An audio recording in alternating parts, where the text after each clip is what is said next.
Well, Mr. Babuyo Yemi joins us now. He's the CEO and Court Marshal of Federal Road Safety Corps to take a look at some of these actions and solutions that they are taking at the moment. Thank you for coming on this morning. Thank you. Good morning.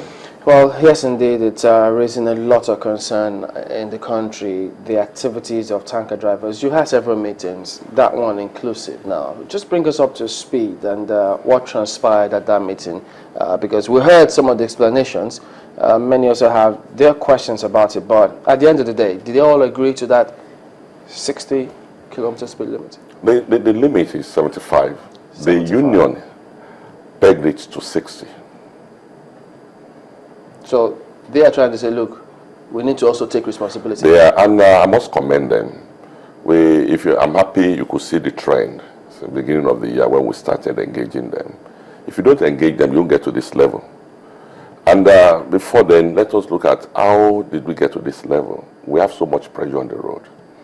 The intermodal system is not working presently. 90% of our transportation requirement is on the road. There's so much pressure. And coupled with the condition of the road. For example, 200 tankers or trailers the goods can easily be lifted by the rail. The coaches will convey this. Or making the pipelines to work more, which the government is trying to address now. So because of the failure of these two critical areas and the inland waterways too, that is why there's so much pressure on the road. Then from the discussion with the associations, I'm talking about NATO, NUPENG as NUPENG, led by Ugu, then PTD NUPENG, RTAN, NURTW, all the critical stakeholders, Ministry of Petroleum Resources, then the major marketers union, and the depot owners. The fact remains that there's so much pressure and something must be done. Then the tankers, the trailers, they're over 30 years of age. Only multinationals and very few can procure new ones. And once it costs 30 million, not everybody, most of them cannot afford 30. And even they confess that even if they have 30 million, they will not go and buy a new vehicle. You can see the purchasing power. The pressure is too much. Most of these responsibilities, there is need for diversification, redistribution of traffic system. Let the rail be more functioning, which the government is commendable. Action is going on. So, and the depots, the pipelines, once all these vandalized pipelines, once they are fixed and it's conveyed like that, then the pressure will remain. And again, in Lagos, we have about 54 tank farms, all are clustered around Apapa. Is even a big risk. I'm engaging them again this morning. We are going back, we have all agreed on so many things. We are not going to compromise on minimum safety standards. We are talking about two critical issues. We must separate them. Tanker drivers, trailer drivers, and trucks. Tanker drivers, I think we've made tremendous progress now. You can see it yourself. They've all agreed. We've been talking together. We had a summit on the 15th of June, and the 4-point plan of action was agreed, signed by all. The last meeting was we've commenced implementation. We're going to retrain all the tanker trailer drivers, and they're going to bear the cost. Then the minimum safety standards have fully been endorsed now.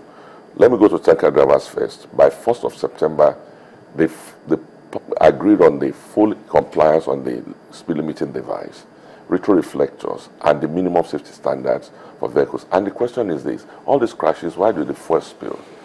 The problem is that the safety valve is missing. If you look at the multinationals, Total, Texaco, Mobil, even in developed countries, trailers do crash, tankers, but they don't spill the products. But because the safety valve is missing. And that is why we engage the Standard Organization of Nigeria, and they've released the guidelines for the required standard. These are not new regulations, but it's failure of enforcement.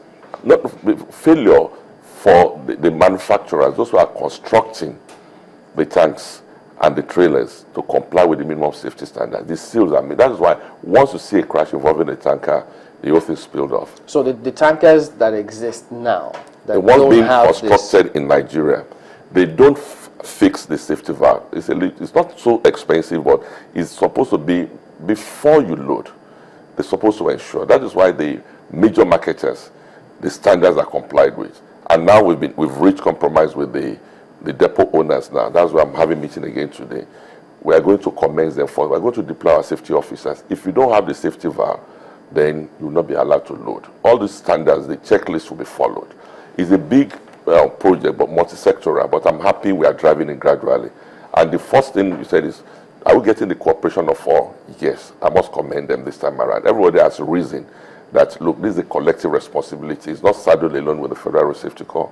And we're going headlong on this and ensure that, I assure Nigerians, within the next, before December, you will see a major improvement on this. Are you also going to, okay, you've spoken about training, because some of They personally requested that they want all their drivers to be retrained. One, we're going to conduct under their licenses.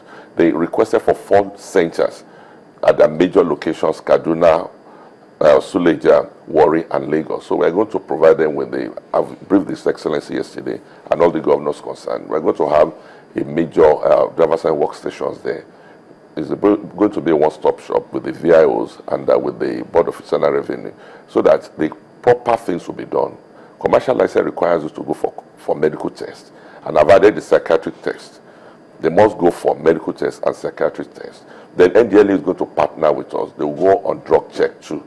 So with that now, we're now going to have a full database of how many commercial drivers we have who are tanker, trailers, and trucks drivers. Pardon me, but what happens, or who is supposed, I think that should be NDLA, for the motor parks?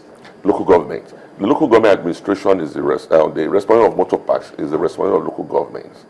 And it's only in Lagos that the state government was bold enough to enact a law with stiff penalty that if you sell alcohol at motor parks, they will withdraw the franchise from the union and they will run it. It's working together, but we still need to do a lot. We have 774 local governments in Nigeria. If all of them can operate, we're approaching the Algon now. Algon should be able to get the local governments to really enforce this. What we see at the parks is barbaric. That's why we're partnering with NDLA on this. The issue of drugs, driving under the influence of drugs and alcohol, is nothing to write home about. We are battled with this.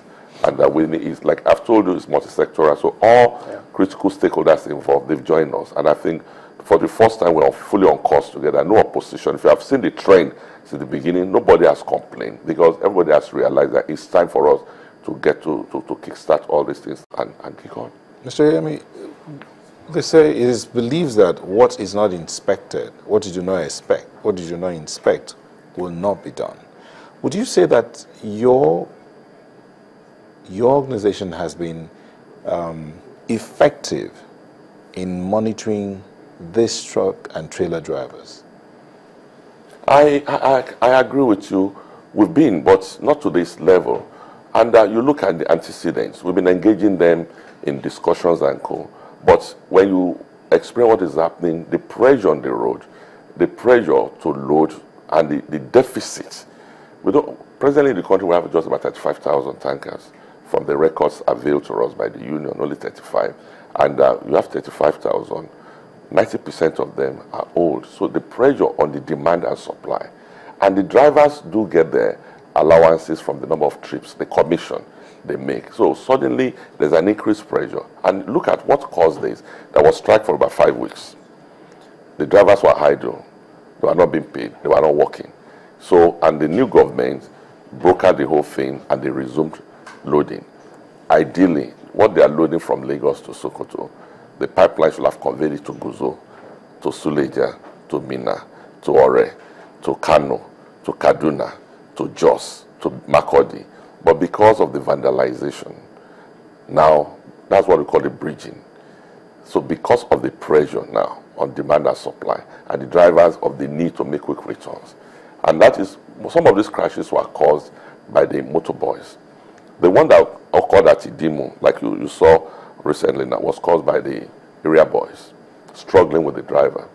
It's not the fault of the driver, neither is the police, as initially said that it was somebody extorting. No, there are a lot of problems associated with this, and this was in June. It has never happened that in 1 week we record about 16 crashes involving tankers, trailers, with 56 loss of lives. And last week, I've been on the road for about 2 weeks now. I personally supervise a lot of enforcement now. And I could see the problem is not particularly some of the tanker trailers. The other private drivers do contribute to this. And like somebody said, you are trying to overtake a vehicle.